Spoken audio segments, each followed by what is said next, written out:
আসসালামু আলাইকুম। আসার মিনি কিচেনে সকল বন্ধুদের স্বাগত জানিয়ে শুরু করছি। আজকে আমি নিয়ে এসেছি তিতা ছাড়া করলার একটি ভাইরাল রেসিপি। এই রেসিপিটা খেতে খুবই ভালো লাগে, আর করলা কিন্তু একেবারেই তিতা থাকবে না। যারা করলা খেতে পছন্দ করেন না, এইভাবে একবার রান্না করে খেয়ে দেখবেন, আশা করছি আপনাদের ভালো লাগবে। তো চলুন রেসিপিটি দেখে নেওয়া যাক, আর ভিডিওটি স্কিপ না করে দেখতে থাকুন কিভাবে আমি করলা রান্নাটা করছি। এখানে দেখুন আমি 250 গ্রামের মতো করলা নিয়েছি, আর করলাগুলো এরকম গোল আর পাতলা করে কেটে নিয়েছি। করলা বীজগুলো কিন্তু আমি বাদ দিয়ে দিয়েছি, আর করলাগুলো কেটে নিয়ে খুব ভালোভাবে ধুয়ে পরিষ্কার করে নিয়েছি, আর পানিটা ভালোভাবে ঝরিয়ে নিয়েছি। করলাগুলো কিন্তু পানির মধ্যে খুব বেশিক্ষণ রাখা যাবে না, এতে করে খুব বেশি তিতা হয়ে যাবে। আর এখানে দেখুন আমি একটা বড় সাইজের আলু ডুমো ডুমো ছোট ছোট করে কেটে নিয়েছি, আর আলুটা কেটে নিয়ে খুব ভালোভাবে ধুয়ে পরিষ্কার করে নিয়েছি। আর এখানে আমি দুটো বড় সাইজের পেঁয়াজ একদম পাতলা কুচি করে কেটে নিয়েছি। আর এখানে আমি একটা ডিম দেখুন আগে থেকে ভেঙে নিয়েছি, আপনারা চাইলে ডিমের পরিমাণটা বাড়িয়ে নিতে পারেন। এইদিকে আমি গ্যাস অন করে একটা কড়াই বসিয়ে দিয়েছি, আর দিয়ে দিলাম 3 চামচের মতো সর্ষের তেল। এই রান্নাটা অবশ্যই সর্ষের তেলে করবেন, তাহলে খেতে খুবই ভালো হবে। তেলটা ভালো করে গরম করার পর দিয়ে দিচ্ছি কেটে রাখা করলাগুলো দেওয়ার পর দিয়ে দিচ্ছি আমি খুব অল্প পরিমাণ নুন দিয়ে আমি খুব ভালোভাবে নাড়াচাড়া করে একটু সময় নিয়ে করলাগুলো ভেজে নেব। করলাগুলো এভাবে একটু ভেজে নিয়ে রান্না করলে গরম ভাতের সঙ্গে খেতে খুবই ভালো লাগবে, আর খুব বেশি তিতাও হবে না। করলাগুলো এইভাবে দেখুন আমি একটু সময় নিয়ে ভেজে নিচ্ছি। আর যারা আমার নতুন বন্ধু ভিডিওটি দেখছেন, ভালো লেগে থাকলে অবশ্যই আমার চ্যানেলটি সাবস্ক্রাইব করে আমার পাশে থাকবেন। করলাগুলো দেখুন আমি একটু সময় নিয়ে ভেজে নিয়েছি, আর করলা কালারটাও চেঞ্জ হয়ে গেছে, আর করলাগুলো কিন্তু খুব ভালোভাবে সেদ্ধ হয়েছে আর ভাজাও হয়ে গেছে। এখন আমি করলাগুলো একটা জায়গার মধ্যে তুলে নিচ্ছি।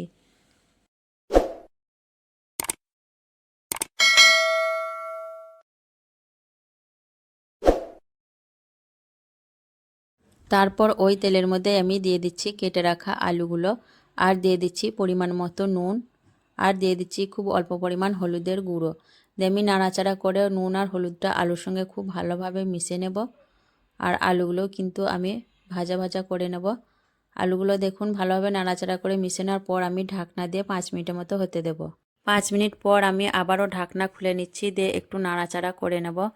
আর আলুগুলো কিন্তু এইভাবে ঢাকনা দিয়ে দিয়ে ভেজে নিতে হবে পানি ছাড়া, এতে করে আলুগুলো ভাপেতে সেদ্ধ হয়ে যাবে আর ভাজাও হয়ে যাবে।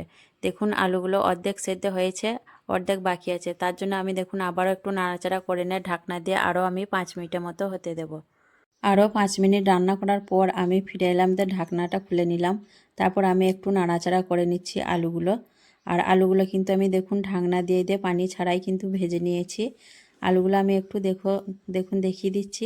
আলুগুলো কিন্তু দেখুন খুব ভালোভাবে সেদ্ধ হয়ে গেছে। সব আলুগুলি কিন্তু ভালোভাবে সেদ্ধ হয়ে গেছে। আমি আরও 2 মিনিটের মতো নাড়াচাড়া করে নেব, তাহলে খুব ভালোভাবে আলুটা ভাজা হয়ে যাবে। 2 মিনিটের মতো নাড়াচাড়া করার পর দেখুন আলুটা কিন্তু আমার ভালোভাবে ভাজা হয়ে গেছে। এখন আমি আলুটা একটা থালার মধ্যে তুলে নিচ্ছি।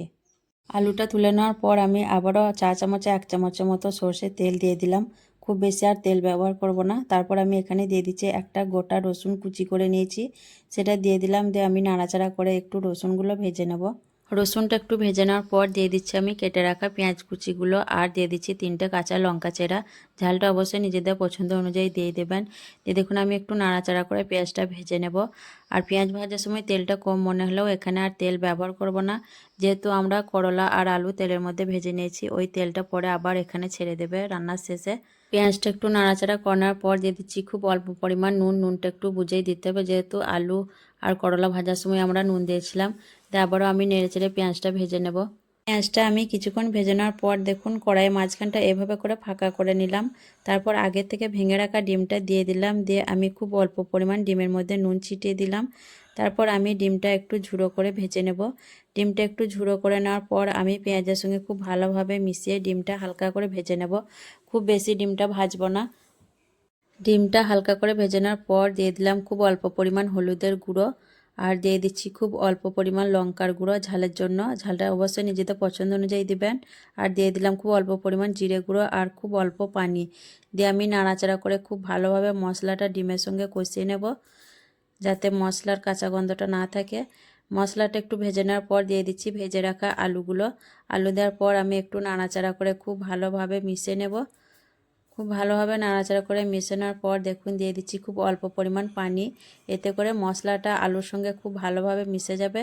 দিয়ে আবারও আমি খুব ভালোভাবে নাড়াচাড়া করে নিচ্ছি। দেখুন ভালোভাবে নাড়াচাড়া করে নেওয়ার পর আমি আবারও ঢাকনা ঢেকে দিয়ে আরও 3-4 মিনিটের মতো হতে দেব। 3-4 মিনিটের মতো আমি রান্না করার পর আবারও ফিরে এলাম। দিয়ে দেখুন আলুগুলো কিন্তু খুব ভালোভাবে সেদ্ধ হয়ে গেছে। প্রত্যেকটা আলুই দেখুন খুব ভালোভাবে সেদ্ধ হয়ে গেছে। এখন আমি এর মধ্যে দিয়ে দিচ্ছি ভেজে রাখা করলাগুলো। তো আমি গ্যাসটা হাই হিটে দিয়ে আমি 2 মিনিটের মতো নাড়াচাড়া করে ভেজে নেব। এর থেকে আর বেশি ভাজবো না। আর করলাগুলো কিন্তু আলুগুলো খুব ভালোভাবে সেদ্ধ হওয়ার পরই দিতে হবে। আর আমার এই ভিডিওটি যারা নতুন বন্ধু দেখছেন ভালো লেগে থাকলে অবশ্যই আমার চ্যানেলটি সাবস্ক্রাইব করে আমার পাশে থাকবেন। আর করলা আলুর ডিমের এই রেসিপিটা দেখুন দেখতেও কিন্তু অনেকটা লোভনীয় হয়েছে। আমি 2 মিনিটের মতো নাড়াচাড়া করার পর গ্যাসটা অফ করে আমি পরিবেশন করে আপনাদের দেখিয়ে দিচ্ছি। ডিম আর করলার এই রেসিপিটা অবশ্যই একবার ট্রাই করে দেখবেন যারা করলা খেতে পছন্দ করেন না। গরম ভাতে শুধু এই রেসিপি দিয়ে কিন্তু ভাত খাওয়া হয়ে যাবে, সঙ্গে আর কিছুই লাগবে না। তো আজকের এই রেসিপি কেমন লেগেছে অবশ্যই কমেন্টে জানাবেন। ভালো লাগলে লাইক করবেন, শেয়ার করবেন আর আমার চ্যানেলটি সাবস্ক্রাইব করে আমার পাশে থাকবেন। আসবো আবারও অন্য কোনো রেসিপি নিয়ে। সকলে ভালো থাকবেন, সুস্থ থাকবেন। আল্লাহ হাফেজ।